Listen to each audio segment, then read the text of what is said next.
নমস্কার দর্শক বন্ধু, আমি আপনাদের প্রিয় বন্ধু রাজেন্দ্র। ভাগ্যস্কোপ চ্যানেলে আপনাদের সকলকে সুস্বাগতম। সাথে আপনাদের জন্য রইল অঢেল অফুরান শুভেচ্ছা অভিনন্দন।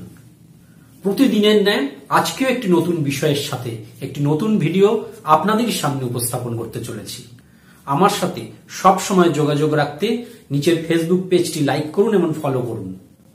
আর আমার হোয়াটসঅ্যাপ গ্রুপ জয়েন করতে আজই নিচের নাম্বারে রিকোয়েস্ট পাঠান।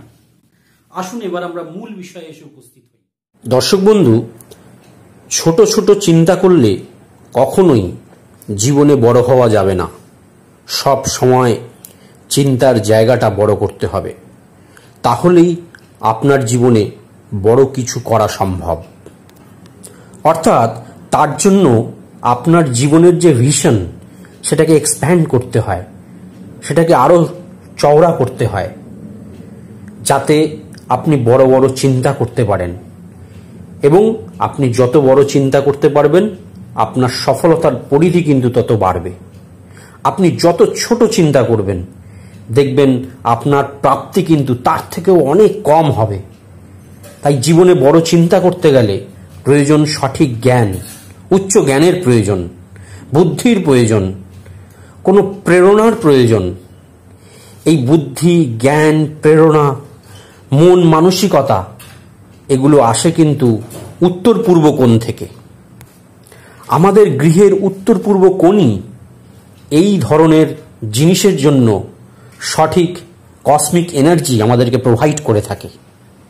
তাই দর্শক বন্ধু, এই উত্তর পূর্ব কোণে যদি আপনারা একটা গণেশ ভগবানের মূর্তি বসিয়ে দেন, উত্তর দিকে পেছন করে, দক্ষিণ দিকে মুখ করে, বা পূর্ব দিকে পেছন করে, পশ্চিম দিকে মুখ করে, তাহলে দেখবেন আপনারা সেই উইজডম বা জ্ঞান লাভ করতে পারবেন।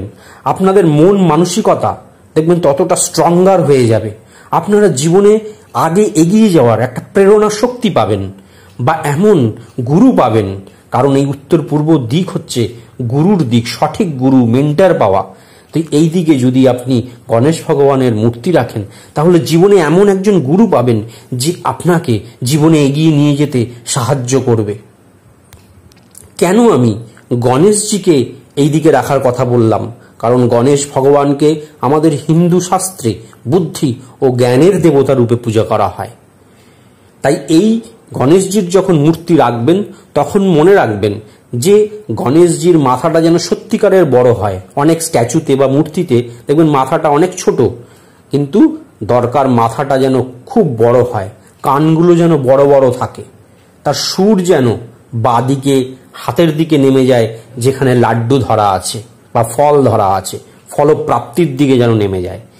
এবং অবশ্যই মুশিক সাথে রাখবেন, মানে পুরো যে গণেশজির যে চিত্র, সেটা যেন সেই স্ট্যাচুতে, সেই মূর্তিতে থাকে। এই রকম একটা কমপ্লিট ফর্ম অফ গণেশজির মূর্তির কমপ্লিট ফর্ম সেখানে লাগাবেন। লাগালে দেখবেন যে আপনারা কিন্তু আপনাদের জীবনের সঠিক ডিরেকশন খুঁজে পাচ্ছেন, চিন্তা বড় করতে পারছেন, ভিশন মিশনকে বাড়িয়ে নিয়ে যেতে পারছেন, এবং অবশেষে ডেফিনেটলি আমি বলতে পারি সফলতা আপনাদের আসবেই আসবে।